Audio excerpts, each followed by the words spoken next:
தலைமை நிகழ்ச்சிக்காக உங்கள் அனைவரையும் அன்போடு வரவேற்கிறேன். ஒவ்வொரு வாரமும் வித்தியாசமான துறைகள், அதில் இருக்கக்கூடிய மிக முக்கியமான ஆளுமைகளினுடைய அனுபவங்களை எல்லாம் பேசும் தலைமை உங்களுக்கு வழங்கிட்டு இருக்கு. அந்த விதத்தில் இந்த வாரம் விளம்பரத்துறைக்குள் நம்ம பயணிக்க இருக்கிறோம். விளம்பரங்கள் அப்படின்றதே அது ஒரு விளம்பர உலகமே ஒரு மாய உலகம் அப்படின்னே சொல்லலாம். இன்றைக்கு இருக்கக்கூடிய சூழலில் விளம்பரங்கள் மூலமாகத்தான் தொடர்ந்து நம்மோடு பேசிக்கொண்டே இருக்கிறார்கள். இன்றைக்கு இருக்கக்கூடிய ஒரு நுகர்வு கலாச்சாரம், ஒரு கன்சூமரிசம் வளர்ந்திருக்கக்கூடிய சூழலில் விளம்பரங்கள் அப்படின்றது ரொம்ப முக்கியமான ஒரு பங்கை வகிக்கிறது. அந்த துறையின் மிக முக்கியமான ஒரு ஆளுமையை தான் நம்ம சந்திக்க இருக்கிறோம். விளம்பர துறையின் வித்தகர் சீனிவாசன் கே சுவாமி அவர்களை தான் நம்ம சந்திக்க இருக்கிறோம். இந்த துறையில் ரொம்ப ரொம்ப ரொம்ப ஆழமான ஒரு பார்வை கொண்ட அனுபவம் மிக்க ஒரு நபரை தான் சந்திக்க இருக்கிறோம். நம்ம தினந்தோறும் தொலைக்காட்சிகளில் விளம்பரங்களை பார்க்குறோம். ஆனால் அதற்கு பின்னணியில் இருக்கக்கூடிய அந்த உலகம், அதில் இருக்கக்கூடிய நுட்பங்கள், சூட்சமங்கள் அப்படின்னு நிறைய விஷயங்களை தெரிஞ்சுக்கலாம். வணக்கம் சார். இந்த துறை சார்ந்தெல்லாம் பேசுவதற்கு முன்பு, உங்களை பற்றி தெரிந்து கொள்வதற்கு முன்பு சார், எனக்கு ஒரு ஆர்வம் இருந்துகிட்டே இருக்குது. ஒரு கேள்வி, இன்றைக்கி இருக்கக்கூடியதில் நம்ம கையில் ரிமோட் இருந்துகிட்டே இருக்குது. ஒரு ஃபாஸ்ட்டான உலகத்தை நோக்கி நம்ம நகர்ந்துகிட்டே இருக்கிறப்ப டக்குன்னு ஒரு விளம்பரம் வந்தாலே சேனல் மாற்றிடுற ஒரு சூழல்லாம் மனம் ஓடிட்டு இருக்கிறப்ப எப்படி ஒரு ஆடியன்ஸை கட்டி போட்டு விளம்பரங்களை பார்க்க வைக்கிறது?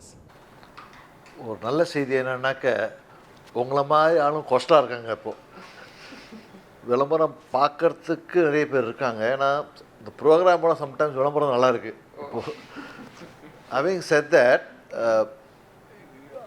விளம்பரத்தை இன்ட்ரெஸ்டிங்காக ஒரு நல்ல ஸ்டோரி லைனோட சொன்னாக்க அதை ஸ்கிப் பண்ணுறதுக்கு மனசு வராது. ஒரு போர் அடிக்கிற மாதிரி சொன்னாக்க நம்ம கதையே இன்ட்ரெஸ்டிங்காக சொன்னால் தான் பார்ப்போம். போர் அடிக்கிற மாதிரி சொன்னாக்க பார்க்க மாட்டோம். விளம்பரம் அதுதான். நம்ம எப்படி ஒரு கிரிப்பிங்காக ஒரு ஸ்டோரி சொல்கிறோமோ அதுக்கு தகுந்த மாதிரி மக்களும் ஆதரிப்பாங்க. ஒரு ஃப்யூச்சர் ஃபில்மாக இருக்கலாம், 2.5 மணி நேரம் படம் பார்த்தும் கூட மெசேஜ் கன்வே ஆகாத சூழல்லாம் நம்ம பார்க்குறோம். என்னப்பா இன்னும் என்ன சொல்ல வராருன்னு புரியலன்னு. ஆனால் விளம்பரத்தில் இருக்கக்கூடிய பெரிய டாஸ்க்கே அந்த ஷார்ட் ஸ்பேன் ஆஃப் டைமுக்குள்ளே நம்ம கன்வே பண்ணுறதுன்றது இல்லை. அதில் எப்படி சார், என்னென்ன நுட்பங்கள், என்னென்னலாம் நீங்கள் கவனித்து ஒரு விளம்பரம் பண்ணுறீங்க சார்? ரொம்ப சிம்பிள். இந்த ப்ராடக்ட்டு எதுக்கு நீங்கள் வாங்கணும் அப்படின்னு சொல்லணும். அது சொல்கிறதுக்கு 10 செகண்ட்லேயோ 20 செகண்ட்லேயோ 30 செகண்ட்லேயோ குவார்டர் பேஜ்லேயோ ஃபுல் பேஜ்லேயோ சொல்லணும். அது அந்த சம்மரி என்னன்னு முதல்ல நம்ம தெரிஞ்சுட்டு எப்படி ட்ரமடைஸ் பண்ணாக்க மக்களுக்கு புரியும் அப்படின்னு யோசிக்கணும். அது ஒரு TV கமர்ஷியல்னாக்க must have good cast, must have good director to communicate the story. அதெல்லாம் எக்ஸ்பீரியன்ஸாக நமக்கே தெரியும். எதை மாதிரி கேஸ்ட் போட்டால் அது மாதிரி நல்லா கம்யூனிகேட் பண்ணுவாங்க அப்படின்னு தெரியும். அதே மாதிரி இந்த டைரக்ஷன் ரொம்ப ரொம்ப கிரிட்டிக்கல். அது அந்த ஒரு ஃபியூ செகண்ட்ஸில் அந்த ஸ்டோரியை டெலிவரி பண்ணுறதுக்கு விஷுவல் ப்ளஸ் ஆடியோ சேர்ந்து கம்யூனிகேட் பண்ணணும். அது வார்த்தையிலே தான் வரணும்னு எதிர்பார்க்கக்கூடாது. இந்த communication will be visual as well as through words. அது எப்படி மேரி பண்ணோங்கிறது script writer, the cinematographer, director, all of them together get that story going. எந்த அளவுக்கு மாற்றங்கள் விளம்பரத்துறையில் வந்ததா நினைக்கிறீங்க sir? The basic concept behind advertisement மாற்றம் கிடையாது. என்னது பேசிக்கு? ஒரு ப்ராடக்ட் இருக்குது, அந்த ப்ராடக்ட்டை பற்றி நல்லா 2 வார்த்தை சொல்லி உங்களை வாங்க சொல்லணும். ஸோ ஒரு 1000-2000 வருஷம் கூட சொல்லலாம். ஒன்றும் அந்த ஒரு கான்செப்டில் மாற்றமே கிடையாது. ஏன் விளம்பரம் பண்ணுறோம்? To actually promote a product or service. இப்போ எது மாற்றம் வந்திருக்கு? நம்ம கன்சியூமர் அட்டென்ஷன் குறைஞ்சிட்டே போயிட்டுருக்கு. நம்ம மல்டி டாஸ்க் பண்ணிட்டே இருக்கோம். இப்போ நம்ம டிவி பார்க்கச்சே ஃபோன் பார்த்துட்டுருக்கோம், கம்ப்யூட்டர் பார்த்துட்டுருக்கோம், நம்ம பேசிகிட்டு இருக்கோம். அதெல்லாம் பண்ணால் கூட அந்த கம்யூனிகேட் பண்ணணும். அந்த அட்டென்ஷன் டெஃபிசிட் டேர்ம்ஸில் கூட நம்ம சொல்ல வேண்டியதை டக்குன்னு சொல்லணும், அவங்க புரிஞ்சுக்கணும், அது ஆக்ட் பண்ணணும்.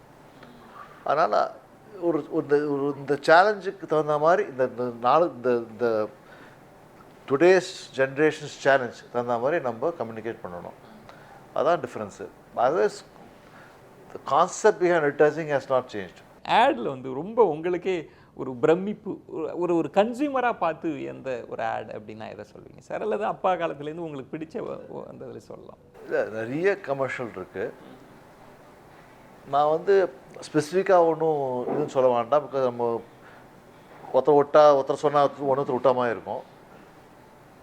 பட் நமக்கு எந்த ஆட் எப்போவுமே பிடிக்கும்னாக்க நம்ம ஹார்ட்டை வந்து வசீகரம் பண்ணுற மாதிரி, டக்கிங் த ஹார்ட்னு சொல்லுவோம். Something should do here. அந்த மாதிரி ஒரு கம்யூனிகேஷன் இருந்ததுனாக்க இன்னும் கன்சியூமர் மனசில் நல்லா பதியும். அது வந்து அடிச்சு சொல்லாமல் அது ஒரு ஏதோ இங்கே உள்ளவரை பண்ணும். அது பார்த்தாலே தெரியும்.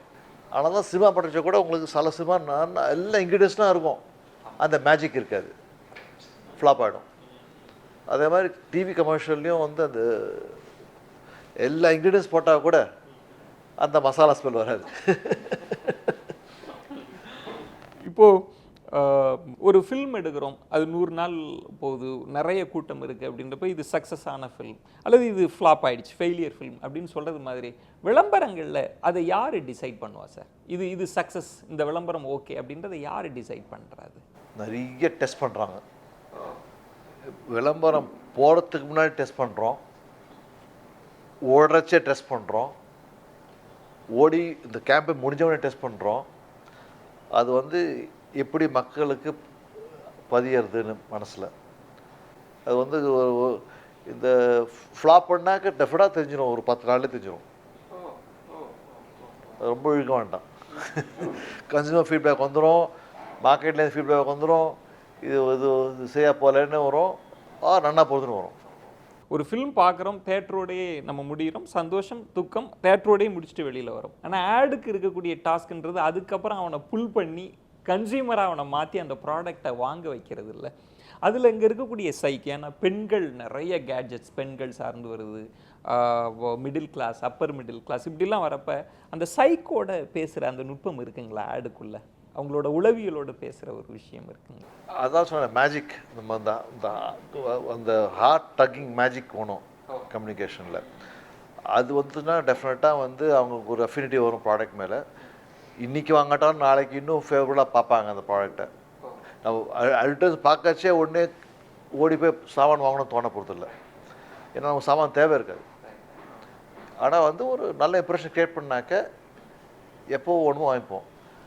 ஆல்சோ மோஸ்ட் அட்வர்டைசிங் நமக்கு வந்து வரும் ஒன்றும் நம்ம அந்த கேட்டகரியில் இன்ட்ரெஸ்ட் இல்லை, ஒரு மொபைல் ஃபோன் வாங்க போகிறது இல்லை, ஒரு ஃப்ரிட்ஜ் வாங்க போகிறது இல்லைனாக்க அந்த கம்யூனிகேஷன் பற்றி ரொம்ப கேர்ஃபுல்லாக பார்க்க மாட்டோம். ஆனால் ஒரு ஃப்ரிட்ஜ் வாங்க போகிறோம்னாக்க எல்லா கம்யூனிகேஷன் வரதெல்லாம் பார்ப்போம், ரொம்ப உறுத்தி பார்ப்போம்.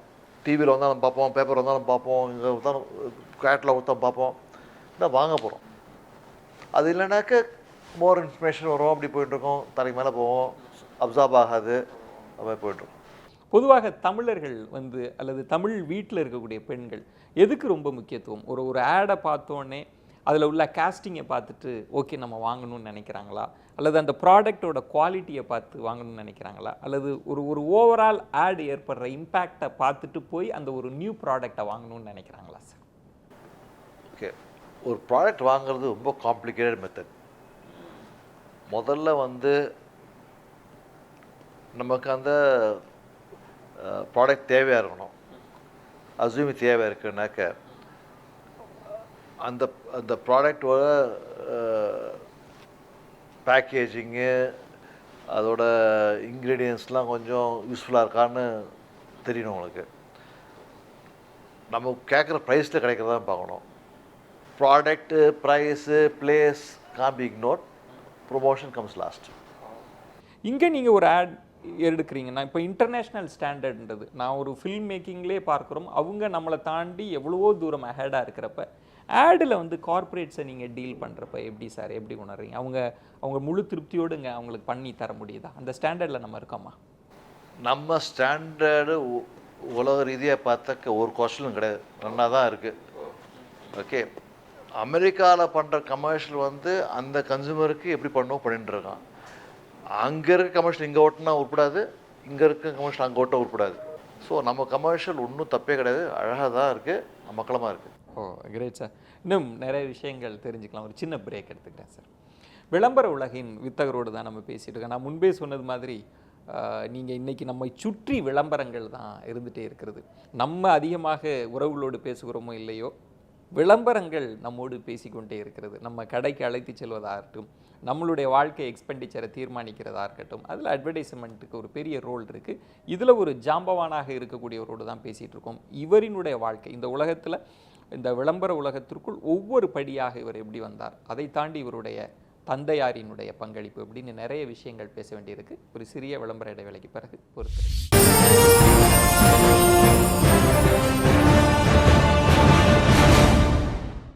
பேசும் தலைமை நிகழ்ச்சிக்காக உங்களை மீண்டும் வரவேற்கின்றேன்.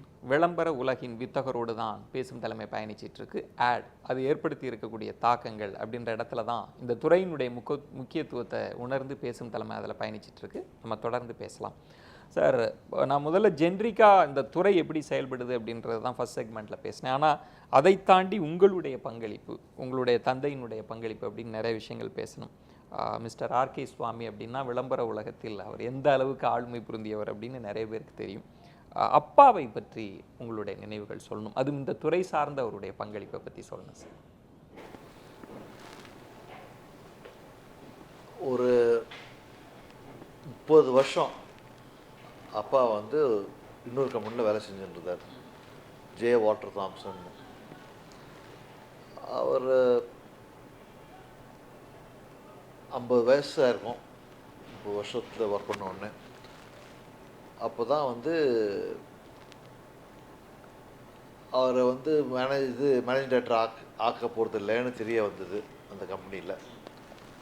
ஸோ எப்போ வந்து நான் வந்து 50% ப்ராஃபிட் மேலே பண்ணுறனோ இந்த கம்பெனியில், நமக்கு எப்போ மரியாதை தரலையோ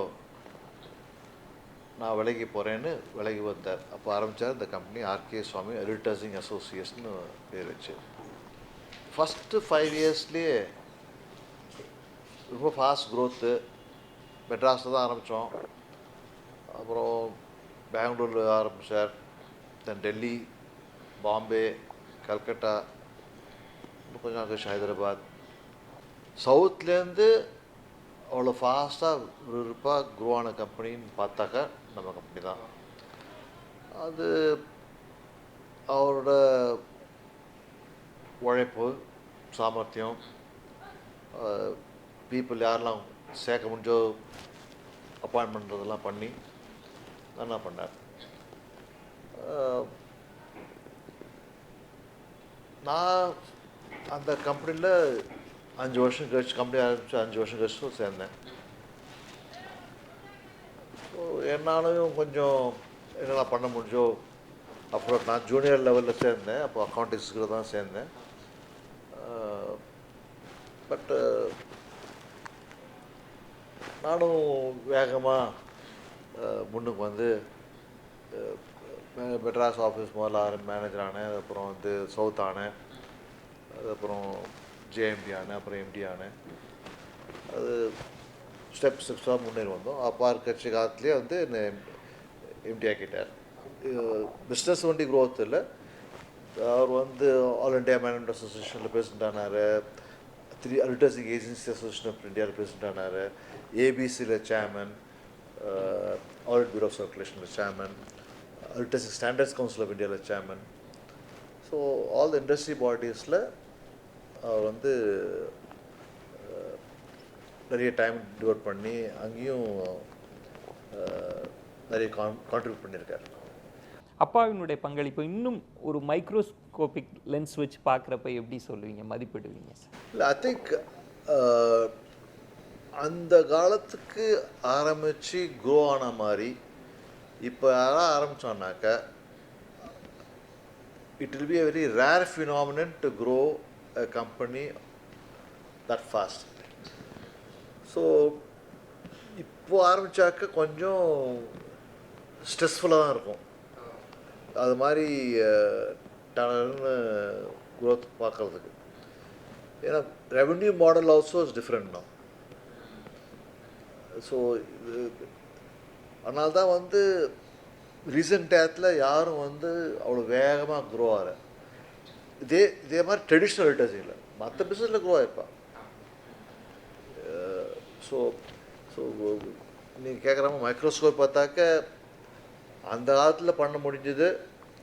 அவரை மாதிரி ஒருத்தர் வந்தாக்க இன்னொருத்தர் இருந்தாக்க பண்ண முடியலாம். ஆனால் வந்து ஈஸி கிடையாது. இன்னொரு ஃபீல்டுக்குள்ளே காலடி எடுத்து வச்சு இவ்வளோ ஃபாஸ்ட்டான ஒரு க்ரோ, அதுக்கான ஒரு காலம் அப்படின்னு சொன்னாலும் கூட அதுக்குள்ளே எக்ஸ்பீரியன்ஸ் அதெல்லாம் அப்பா எப்படி வளர்த்துட்டு இந்த ஃபீல்டுக்குள்ளே இவ்வளோ ஃபாஸ்ட்டான க்ரோ பண்ண முடிஞ்சது? ஜே வாட்டர் தாம்சன் வந்து இந்தியாவில் முதல் நம்பர் லார்ஜஸ்ட் கம்பெனியாக இருந்தது. அந்த கம்பெனிலேருந்து we had developed relationship with lots of advertisers, media and all that. அதனால் வந்து அதே தொழில் ஆரம்பிக்கிறதுனால ஈஸியாக பண்ண முடியுது. கொஞ்சம் புதுசாக இருந்தாக்க அவ்வளோ ஈஸியாக முடிஞ்சிருக்காது. ஏன்னா அவருக்கு ஆளை தெரியும், கிளைண்ட்டை தெரியும், மீடியா பீப்புளை தெரியும். அதனால் வந்து ஆரம்பித்தாலும் முதல்ல வந்து நாங்கள் ஆரம்பித்தது ஏப்ரல் மாதம் 1973. மே மாதமே ஃபுல் அக்ரிடிட்டேஷன். அந்த காலத்தில் வந்து இந்தியன் நியூஸ் சொசைட்டி அட்வர்டைஸ்மெண்ட் இது அக்ரிடிட்டேஷன் வாங்குறதுக்கு 3 வருஷம் 4 வருஷம் தாங்கணும். 1 மாதத்தில் வாங்கிட்டார். அதே பெரிய சாதனை. யாருக்கும் இது மட்டும் கிடையாது. அதுக்கு முன்னாடியும் கிடையாது, அதுக்கப்புறமும் கிடையாது. எனக்கு அவருக்கு வந்து அது ஒரு ரெப்புடேஷன் இருந்தது. அப்போவே நீங்கள் அப்பாட்டேருந்து சில விஷயங்கள்லாம் இந்த துறைக்குள் கற்றுக்கிட்டேன் அப்படின்னா நீங்கள் எதை சொல்லுவீங்க சார்? நம்ம வந்து ஏக்கலாவை மாதிரி அவர் வந்து நமக்குன்னு கூட்டு சொல்லித்தரல ஒன்றும். நம்மளே பார்த்து தெரிஞ்சது தான், கற்றுண்டது தான். அவர் எப்படி லெட்டர் எழுதுவார், எப்படி வந்து மக்களோட பேசி கன்வின்ஸ் பண்ணுவார், எப்படி சண்டை போடாமல் தன்னோட காரியத்தை முடிச்சுக்கணும், எப்போ கோவம் வரணுமோ கோவம் வரணும், கோவம் வராட்டாலும் கோவம் வரச்சுன்னு பேசணும். சம்டைம்ஸு எப்போ கோவம் வந்தாலும் கோவம் இல்லாமல் பேசணும். அதெல்லாம் எதெல்லாம் வந்து இம்பேக்ட்ஃபுல்லாக இருக்குமோ அது மாதிரி பண்ணுறதுக்கு அப்சர்வ் பண்ணி கற்றுட்டது தான். Great sir. பேசும் தலைமையில் ஒவ்வொரு சக்ஸஸ்ஃபுல் பர்சனாலிட்டியும் இன்டர்வியூ பண்ணுறப்போ வந்து அவங்களுடைய ஆரம்ப காலத்தில் ஏதாவது ட்ரீம் இருந்ததா, ஏதாவது விஷன், ஒரு பேஷன் இந்த துறைக்குள் இருக்கணும் அப்படின்ற மாதிரியெல்லாம் நீங்கள் சின்ன வயசில் என்ன ஆகணும்னு ஆசைப்பட்டீங்க சார்? நான் படித்ததெல்லாம் இன்ஜினியரிங், கெமிக்கல் இன்ஜினியர். நான் எம்பிஏ பண்ணதுக்கப்புறம் அட்வர்டைசிங் துறையில் ஒருவன் எதிர்பார்க்கவே இல்லை நான். ஸோ ஆக்சிடெண்ட்டாக உள்ளே வந்தவன் தான் நான். கெமிக்கல் ஃபேக்ட்ரி ஒன்று ஆரம்பிக்கலாம்னு யோசிச்சு நிறைய ப்ரிப்ரேஷன்லாம் பண்ணேன். பட்டு என் பெரியப்பா வந்து சொன்னார், புத்தி சொன்னார், அப்பா பண்ணிட்டுருக்கா, ஹெல்ப் பண்ணு, இதெல்லாம் அப்போ பண்ணலாம் அப்படி சொன்னார். பெரியப்பா மேலே எப்போதுமே ஒரு மரியாதை ஜாஸ்தி. சரி, என்ன அப்போ வந்து எனக்கு எம்பிஏ முடித்த உடனே நல்ல ஜாப் ஆஃபர்லாம் வந்தது. எடுத்துட்டுருக்கலாம், மேபி எடுத்துட்டுருக்கணும். பட் எனிவே, ஸோ எம்பிஏ முடித்த 1 மாதத்துலேயே சேர்ந்தேன். I have no regrets. எப்படி உங்கள் அப்பாவோட ஜீன் இருக்கிறதுனால இதில் உங்களால் முடிஞ்சதுன்னு நினைக்கிறீங்களா? எப்படி நீங்கள் பார்க்குறீங்க? I think at the heart all of us are less creative, more businessmen. So because creative, the business is creativity, but we are, all of us are creative. நம்ம எல்லாருமே creative தான். இது வந்து தனியாக ஒரு ஆளுக்கு நீங்கள் போடுற பேண்ட்டு சட்டையை வந்து the way you want is again what I can call creative way of wearing. நான் போகிறது அது மாதிரி. So all of us are individually creative. We assume that நம்ம என்ன பண்ணாலும் வந்து ஒரு டிஃப்ரென்ஸோடு பண்ணணுன்னு ஒரு ஆசை இருக்கும். ஸோ அதனால் வந்து நான் ஏன் பிஸ்னஸ்மேன் சொன்னேன்னாக்க, ஆர்டிஸ்ட் ஒருத்தருக்கான், அவன் ட்ராப் பண்ணுறான், பெயிண்ட் பண்ணுறான். அது வந்து என்ன வேலைக்கு போனோன்னு அவனுக்கே தெரியாது. நம்ம வந்து என்ன பண்ணுறோம், அந்த ட்ராப் பண்ணுறதுக்கு முன்னாடியே இது என்ன வேலைக்கு போகணும்னு டிசைட் பண்ணி சித்திரம் வரைகிறோம். அதனால தான் பிஸ்னஸ்மேன் சொல்கிறேன். ஓகே, அதனால் வந்து it's not just creative alone, it's more a business. ஒரு ஒரு நிறைய சொல்லுவாங்க. ஒரு ஆர்கே சுவாமி அப்படின்னா ஒரு பெரிய ஆலமரம் இந்த துறைக்குள். அதிலிருந்து ஒரு இண்டிவிஜுவலாக வளர்றது அப்படின்றது வந்து நீங்களும் உங்களுடைய பெயரை நிலைநாட்டி இருக்கிறீங்க. இன்றைக்கி இந்த துறையில் உங்களுடைய பெயர் அப்படின்றது அப்பாவுக்கு நிகராக பேசப்படக்கூடிய ஒரு நபராக தான் நீங்கள் இருக்கிறப்ப உங்களுடைய தனித்துவம், இந்த துறைக்குள் உங்களுடைய பங்களிப்பு அப்படின்னு நிறைய விஷயங்கள் பேசலாம் சார். ஒரு சின்ன பிரேக் எடுத்துக்கிறேன். விளம்பர துறைக்குள் ஒரு மிக முக்கியமான ஆளுமையை தான் பேசும் தலைமை சந்திச்சிட்டு இருக்கு. பொதுவாக தமிழ் மீடியாக்களில் வந்து இந்த மாதிரியான துறையை ரொம்ப நெருக்கமாக எல்லாம் சந்தித்து பேசுவதற்கான வாய்ப்பு இல்லை. ஆனால் பேசும் தலைமைக்கு தான் அந்த ஒரு வாய்ப்பு கிடைச்சிருக்கு அப்படின்னே சொல்லலாம். நிறைய டிஃப்ரெண்ட்டான ஃபீல்ட்ஸ்லேருந்து நிறைய முக்கியமான ஆளுமைகள் அவங்களோட அனுபவங்கள் எல்லாம் ஷேர் பண்ணி பேசிகிட்டு இருக்காங்க. அதுவும் குறிப்பாக இந்த ஆளுமை ஒரு விளம்பரத்தை போலவே ரொம்ப ஷார்ட் ஸ்பேன் ஆஃப் டைம்குள்ளே ரொம்ப கிறிஸ்பாக ஆன்சரை பேசிகிட்டு இருக்காங்க. இவரை பற்றியும் தெரிந்து கொள்ளலாம். ஒரு சிறிய விளம்பர இடைவேளைக்கு பிறகு பொறுத்திருக்கு.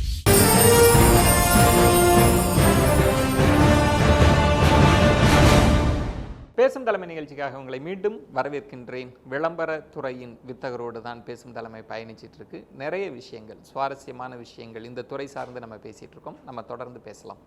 சார், உங்களை பற்றி பேசுகிறப்ப அப்பாவுக்கு பிறகு நீங்கள் பொறுப்பேற்ற பிறகு இந்த துறையில் என்ன மாதிரியான மாற்றங்கள் வந்தது? உங்களுடைய பங்களிப்பாக நீங்கள் எதை பார்க்குறீங்க சார்?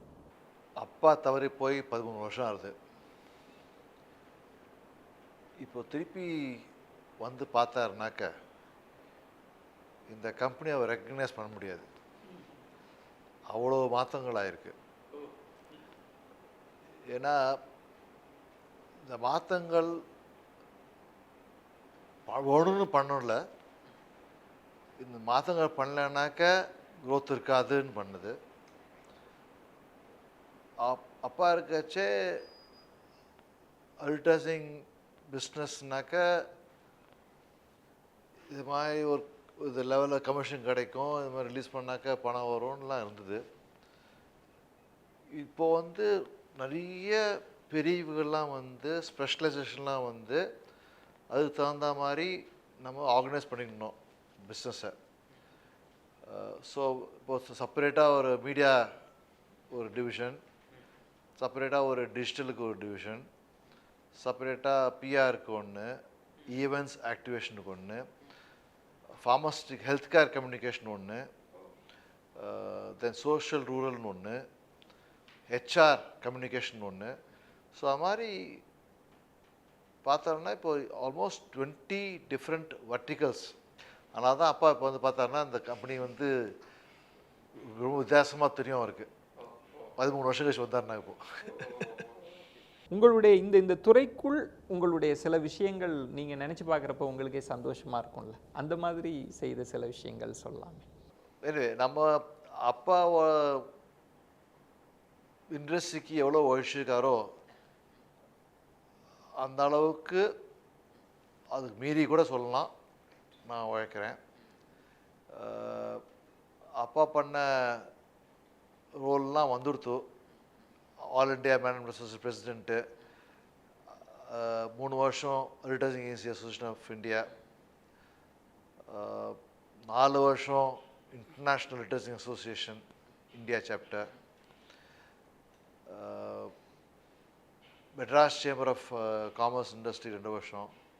நான் currently chairman of advertising standards council of India. I am in the board of audit bureau of circulations. Our past chairman of Confederation of Asian Advertising Agency Associations, Asian body. Currently the vice chairman of AFA, Asian Federation of Advertising Associations. So Asia level-லையும் India level-லையும் நிறைய positions hold பண்ணியிருக்கேன்.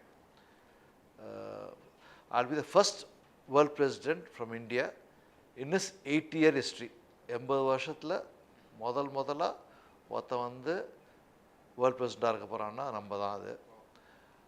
அது வந்து நியூயார்க்கில் head quartered association. அது 76 கண்ட்ரியில் இருக்குது. அந்த மாதிரி ஒரு பொறுப்பு இந்தியாவுக்கு முதல் தடவை போகுதுன்னா அது ஆச்சரியமான சமாச்சாரம். அது என்னை நம்பி கொடுக்க போகிறாங்க அதை.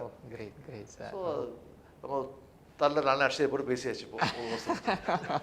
பட் இல்லை, இந்த மாதிரியான விஷயங்கள்லாம் ஏன்னா இது எல்லாருக்குமே பெருமையான ஒரு விஷயம் சார். நீங்கள் அடக்கத்தோடு சொன்னாலும் கூட இதெல்லாம் பதிவு பண்ணணும்னு தான் பேசும் தலைமை நினைக்குதுங்க சார். இந்த கிளைண்ட்டோட ஒரு ரிலேஷன்ஷிப் அதை மெயின்டைன் பண்ணுறது தான் அந்த துறையிலேயே ரொம்ப முக்கியமான விஷயம். அதில் எப்படி நீங்கள் உறவுகள் நம்ம கிளைண்ட்டோட ரிலேஷன்ஷிப் அப்படின்னாக்க கிளைண்ட் ஏஜென்சி முறையில் ரிலேஷன்ஷிப் கிடையாது. நண்பர் அப்படிங்கிற முறை தான் ரிலேஷன்ஷிப். நீ வந்து முதல்ல கிளைண்ட்டோட ஃப்ரெண்டாக இரு. நீ ஃப்ரெண்டாக இருந்தேன்னாக்க உனக்கு ஒரு ப்ராப்ளமும் வராது.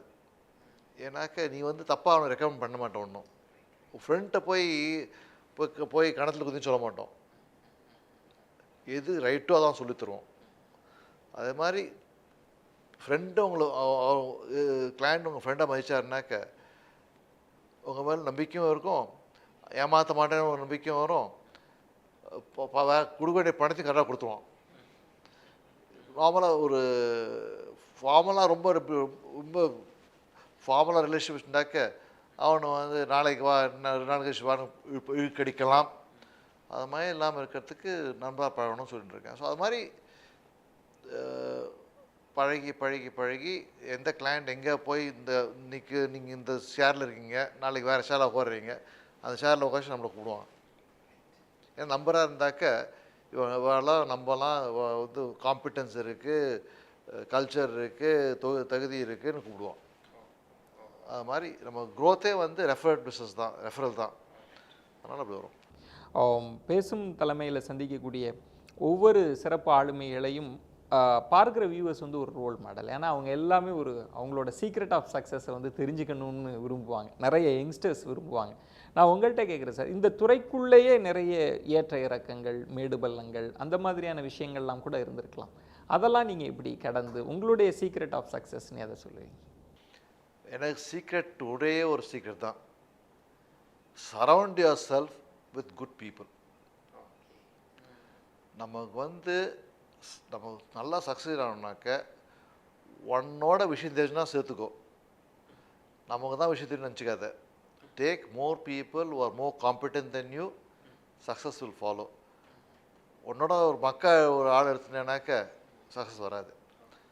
ஸோ தைரியமாக always recruit the right talent and they will get the business growing and they can do whatever you want. எதிர்காலத்தில் உங்களுடைய குரூப் ஆஃப் கம்பெனிஸ் ஏதாவது திட்டமிடல், லட்சியங்கள், விஷன் அப்படின்லாம் இருக்குங்களா? இந்த அட்வர்டைசிங் விளம்பரம் வந்து ஒரு காலத்தில் வந்து 1 to many ஒரு கேம்பெயின் பண்ணுவோம், அது வந்து மாஸ் மீடியாவில் போடுவோம், 1 to many போவோம். இப்போ என்ன சொல்கிறாங்க, இப்போ 1 to 1 கம்யூனிகேஷன் இம்பார்ட்டன்ட்ங்கிறாங்க. the customer relationship management, 1 to 1 communication is important. So அதுக்கு வேணுங்கிற ஒரு பிஸ்னஸும் தயார் பண்ணி நல்லா போயின்னு இருக்கு. Plus we also do campaigns for them individually, 1 to 1 campaigns. அதை தவிர நாளைக்கு வேண்டிய பிஸ்னஸ் இன்றைக்கி யோசிச்சு பண்ணணும்.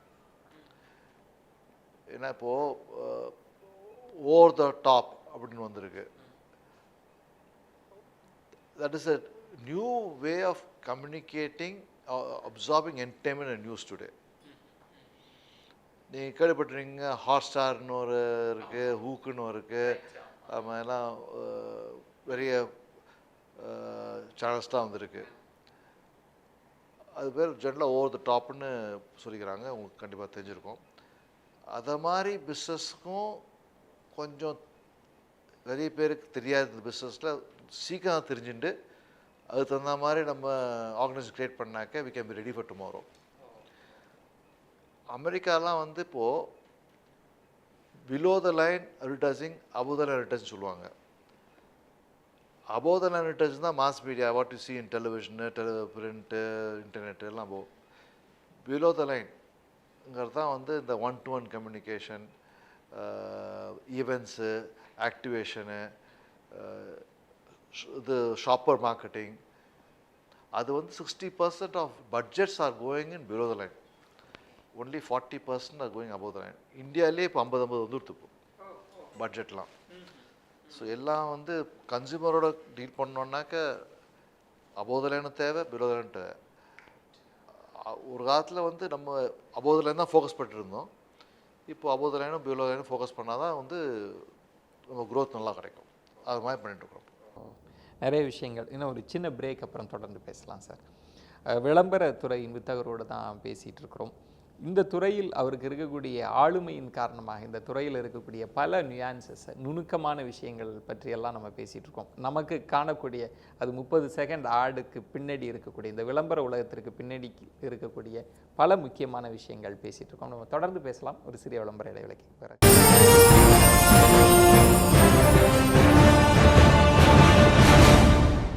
பேசும் தலைமை நிகழ்ச்சிக்காக உங்களை மீண்டும் வரவேற்கின்றேன். விளம்பரத்துறையின் வித்தகரோடு பேசும் தலைமை பயணிச்சிட்டு இருக்கு. நம்ம தொடர்ந்து பேசலாம் சார். இந்த துறைக்குள் சில விமர்சன பூர்வமான பார்வைகளும் உங்கள்கிட்ட தான் கேட்டு தெரிஞ்சுக்கணுன்றதுக்காக, பொதுவாக இந்த சுதேஷி அது பற்றிய பிரச்சாரம்லாம் வந்தபோது இங்கே வந்து ஒரு ப்ராடக்ட்டுக்கு ஒரு பொருளுக்கு வந்து விளம்பரத்துக்கு அதிகமாக பணம் செலவழிக்கிறதுனால தான் வந்து அந்த பொருளோடனுடைய விலையே அதிகமாக இருக்குது. ஒரு பிராண்ட் அம்பாசிடருக்கு அவ்வளவு கோடிகளை கொடுக்கறதுனால தான் வந்து பொருளோட விலையே அதிகமாக இருக்குது அப்படின்ற ஒரு பார்வை இருக்குல்ல, அதை நீங்கள் எப்படி பார்க்குறீங்க? இது ஒரு ப்ரோட்டோடைப் பண்ணுறோம் ஒரு ப்ராடக்ட்டுக்கு, அது வந்து பல லட்சம் பல கோடி ஆகுது. அதே வந்து 10 ப்ரோட்டோடைப் பண்ணுறோம் வச்சுங்க, இண்டிவிஜுவலாக பண்ண மேபி கொஞ்சம் மார்ஜினலாக குறையலாம் வேலை. அதே ஒரு மேனுஃபேக்சர் பண்ணி மாஸ் ப்ரொடியூஸ் பண்ணி விற்கிறோம்னாக்க யூனிட் ப்ரைஸ் குறையும். எப்போ மாஸ் ப்ரொடியூஸ் பண்ணி விற்க முடியும்? விளம்பரம் பண்ணால் தான் பண்ண முடியும். அந்த விளம்பரம் பண்ணலன்னாக்க ஓகே யூனிட் காஸ்ட் குறையாது. யூனிட் காஸ்ட் குறையணுன்னாக்க விளம்பரம் பண்ணணும். விளம்பரம் பண்ணால் நிறைய விற்கும், நிறைய விற்றா தான் விலை குறையும். ஏன்னா அட்வர்டைஸ் பண்ணலன்னாக்க யூனிட் காஸ்ட் ஜாஸ்தியாக தான் இருக்க முடியும். பெண்களை வந்து ஒரு கமாடிட்டியாக விளம்பரங்கள் பார்க்குறாங்க. பெண்களை போர்ட்ரே பண்ணுற விஷயம் வந்து அவங்கள ஒரு நுகர்வு பொருளாக, வெறும் உடல் சார்ந்து அழகு சார்ந்து மட்டும் விளம்பரங்கள் பார்க்குது அப்படின்னு ஒரு பார்வை இருக்கு. அதை எப்படி பார்க்குறீங்க? ரொம்ப ரொம்ப குறைஞ்சிடுத்து இப்போல்லாம். மேபி நீங்கள் சொல்கிறது 5-10 வருஷத்துக்கு முன்னாடி இருந்திருக்கலாம். இப்போ ரொம்ப கேர்ஃபுல்லாக மரியாதையோடு தான் ட்ரீட் பண்ணுறாங்க. நீ பார்த்தனாக்க ஒரு தப்பும் வரா மாதிரி நெகட்டிவாக வந்து கமர்ஷியலே கிடையாது. நம்ம சினிமா துறை பார்க்குறோங்க, அங்கே தான் கமாடிட்டைஸ் பண்ணுறாங்களே தவிர அட்வர்டைசிங் துறையில் கமாடிட்டைஸ் பண்ணுறது கிடையாது. ஏன் எல்லா விளம்பர படங்கள்லையுமே வந்து வெள்ளை நிற தோல் கொண்ட ஆண்கள் பெண்கள், ஏன்னா இங்கே கருப்பு நிறத்தில் எந்த ஆட்லையுமே யாரும் வர்றதில்லை, விளம்பரங்களே அதை போர்ட்ரே பண்ணுறாங்களேன்ற ஒரு பார்வை இருக்குங்களே சார். சினிமா பார்க்குறோம் இப்போது, சினிமாவில் பார்க்குறது ஆஸ்பிரேஷ்னல். நம்ம ஹீரோயின் வந்து டெஃபினட்டாக வந்து ஒரு படத்தை பார்த்தா வந்து ஆஸ்பிரேஷனல் லுக் இருக்கணும். ஹீரோவாக இருக்கட்டும் ஹீரோயினாக இருக்கட்டும், தேர் ஆல் ஆஸ்பிரேஷனல் ஃபிகர்ஸ்.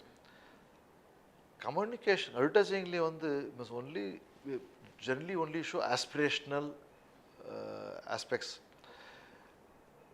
அதுக்கோசரம் வந்து கருப்பு தான் ஆஸ்பிரேஷனாக சேப்பு தான் ஆஸ்பிரேஷனாக நான் சொல்ல வரல. Fair we need to depict such visuals which are aspirational. சமீபத்தில் ஒரு ப்ராடக்ட், அதில் நடித்த நடிகர்கள் மேலெல்லாம் வழக்கு வரணும் அப்படின்ற விஷயங்கள் எல்லாம் பரபரப்பாக பேசப்பட்டுச்சு. இதை நீங்கள் எப்படி பார்க்குறீங்க? அதில் நடித்த நடிகர்களும் அந்த பொறுப்பை ஏற்கணும்னு நினைக்கிறீங்களா? எப்படி அது? இன்னும் அதெல்லாம் வந்து ப்ரப்போஸ் பண்ணாங்க, இப்போ இல்லைன்னு சொல்கிறாங்க. ஃபைன் தான் போட போகிறாங்க, ஜெயிலெலாம் கிடையாதுன்னு சொல்லிட்டாங்க. தட் அப்பார்ட், நடிகர் மேலே குற்றச்சாட்டு பண்ணுறதுங்கிறது என்னை பொறுத்த மட்டும் தவறு. ஏன்னா நம்ம அல்ட்ராசர் இருக்கானே, அவனுக்கு தான் ப்ராடக்ட் பற்றி தெரியும். அவன் சொல்கிறது தான் ஆக்டரோ ஆக்ட்ரஸோ சொல்கிறாங்க, செலிபிரிட்டி சொல்கிறாங்க. எவ்வளோ வந்து கேர்ஃபுல்லாக விசாரித்தா கூட அவுட் சைடருக்கு கொஞ்சம் அளவு தான் உண்மை தெரிய வரும். அது ஃபுல்லாக விசாரித்து என்டாஸ் பண்ணால் கூட அந்த ப்ராடக்டை அது ஃபுல் இது உண்மை வராது. அப்போ தான் தப்பாக சொல்லிட்டான் வச்சுக்கோங்க தெரியாமல். அதுக்கோசம் ஜெயில் தண்டனைன்னு சொல்கிறது கொஞ்சம் அதிகப்படல உங்களுக்கு. அது கவர்மெண்ட் புரிஞ்சுட்டான். புரிஞ்சுட்டு மாற்ற போகிறான், மாற்றியாச்சு. ஓ இப்போ சார், இப்போ ஒரு அட்வர்டைஸ்மெண்ட் நம்ம பார்க்கக்கூடியது, நான் குறிப்பாக ஹெல்த் கேர் தான். இங்கெல்லாம் ஹெல்த் இஷ்யூஸ் அதிகமாக இருக்கிறதுனால அது சார்ந்த மருத்துவம் சார்ந்து மருந்து பொருள்கள் சார்ந்தெல்லாம் நிறைய ஆட் பார்க்குறோம். அதில் சொல்லக்கூடிய விஷயங்கள் எல்லாம் முழுவதுமாக ஏன்னா கிராமத்தில் இருக்கக்கூடியவர்கள் நம்பலாமா, அல்லது அது கண்டிஷன்ஸ் அப்ளையா, அதுக்குள்ளே நான் இதை ஒரு சோஷியல் ரெஸ்பான்சிபிலிட்டியோட நீங்கள் ஆன்சர் பண்ணணுன்னு நான் எதிர்பார்க்குறேன். நமக்கு இந்தியாவில் எல்லாத்துக்கும் கரெக்ட் லாலாம் இருக்குது. there is something called Magic Remedies Act. அதில் என்னெல்லாம் சொல்லலாம் எல்லாம் சொல்லக்கூடாதுலாம் இருக்குது. Where we always fail is in implementing all our laws. நம்ம கரெக்டாக லா எழுதிடுவோம், அந்த லா சரியாக இம்ப்ளிமெண்ட் பண்ண மாட்டோம். அதனால அந்த குறை இதெல்லாம் நம்ம கரெக்டாக இம்ப்ளிமெண்ட் பண்ணாக்க எவன் அந்த மாதிரி மெசேஜ் தப்பாக சொல்கிறானோ அந்த ஃபேக்ட்ரி போட்டு சீல் பண்ணியா, அவன் ஏன் அவன் மாதிரி ஒரு கிளைம் பண்ணுறான்? Because you can get away with that claim. ஏமாற்ற முடியுங்கிற ஒரு தைரியத்தில் பண்ணிட்டுருக்கான். எங்களுக்கு கன்சியூமர் கம்ப்ளைண்ட்ஸ் கவுன்சில் ஒன்று இருக்குது. அந்த கன்சியூமர் கம்ப்ளைண்ட்ஸ் கவுன்சிலில் அங்கே மெம்பர்ஸ் யார்? சிவில் சொசைட்டி மெம்பர்ஸ் தான் மெஜாரிட்டி. உங்களை மாதிரி ஜேர்னலிஸ்ட்டு, டாக்டரு, லாயரு, எஜுகேஷனலிஸ்ட்டு அவங்க தான் இருக்காங்க. தே represent the consumers interest in the communication.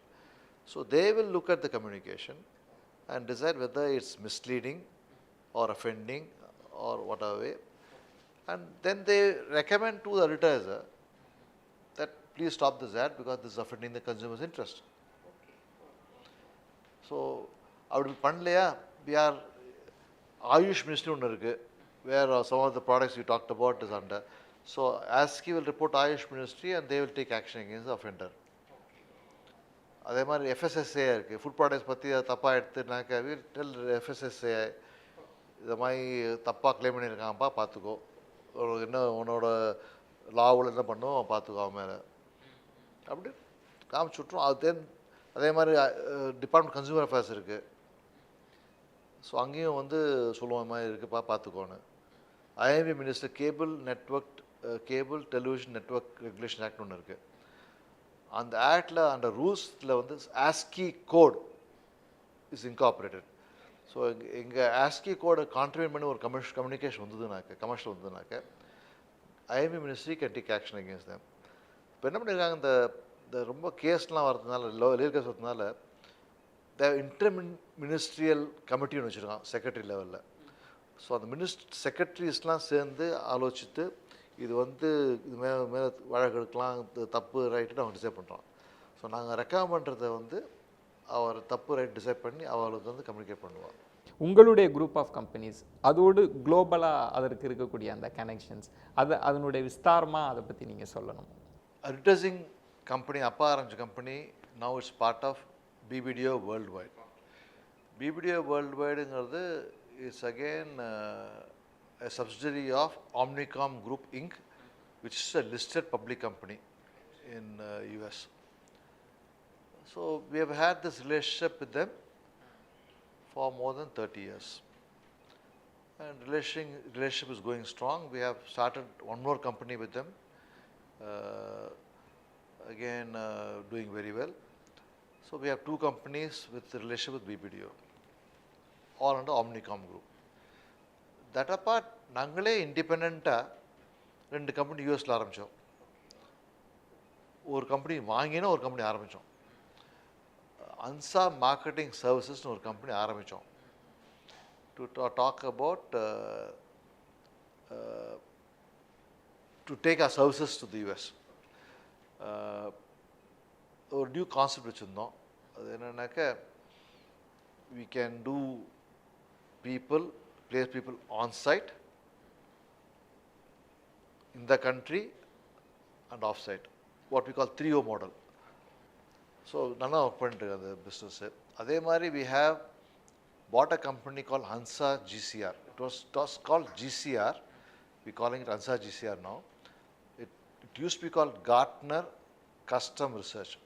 Gartner is a very well-known name in research business. We took over that company.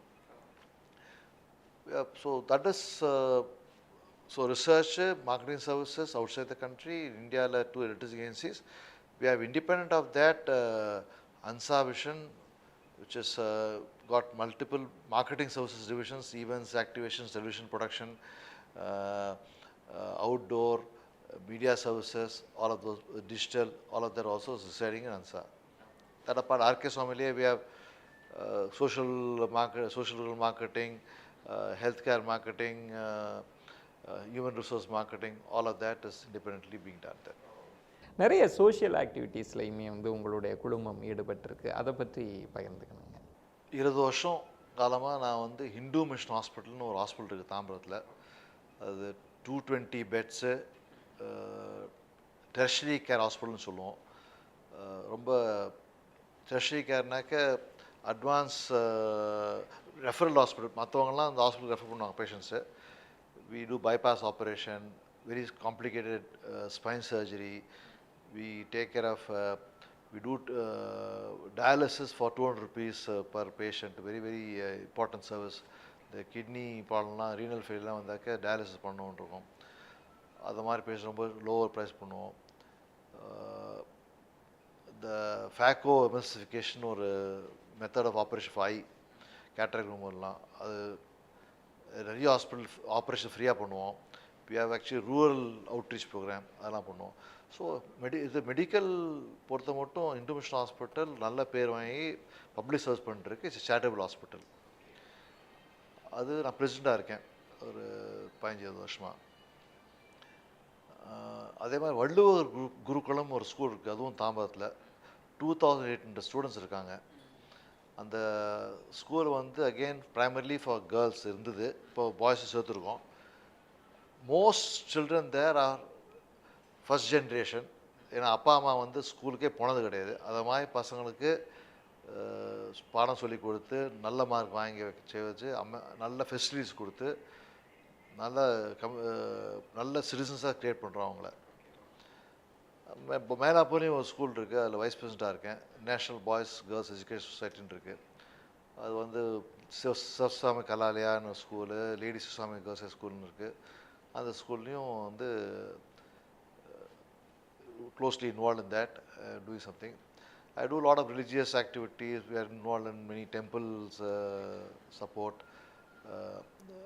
hoping that கொஞ்சம் கடவுளோட ஆசீர்வாதம் நமக்கு இருந்தாக்க நல்லா இருக்கும்னு. We do a lot of work there also. Great sir.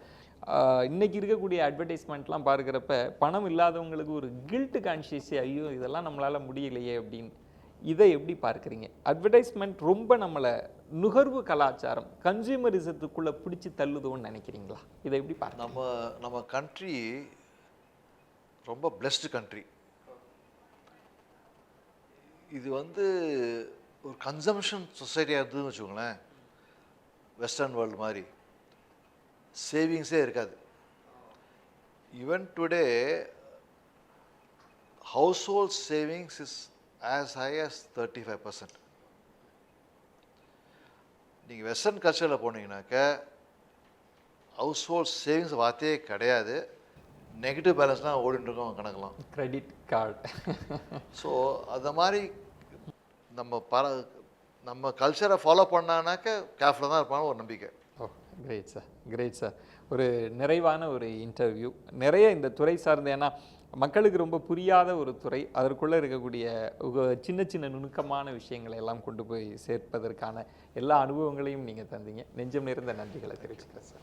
நான் முன்பே சொன்னது மாதிரி பேசும் தலைமை, நம்மளுக்கே தெரியாத நம்மை சுற்றி இருக்கக்கூடிய வித்தியாசமான துறைகள், அதில் இருக்கக்கூடிய ஜாம்பவான்கள், அவர்களினுடைய வெற்றி ரகசியங்கள், அவங்களுடைய அனுபவங்களை ஒவ்வொரு வாரமும் கொண்டு வந்து சேர்த்து கொண்டிருக்கிறது. அப்படி துறை தேடி வித்தியாசமான துறைகளை நோக்கி பேசும் தலைமை பயணித்து கொண்டே இருக்கும்.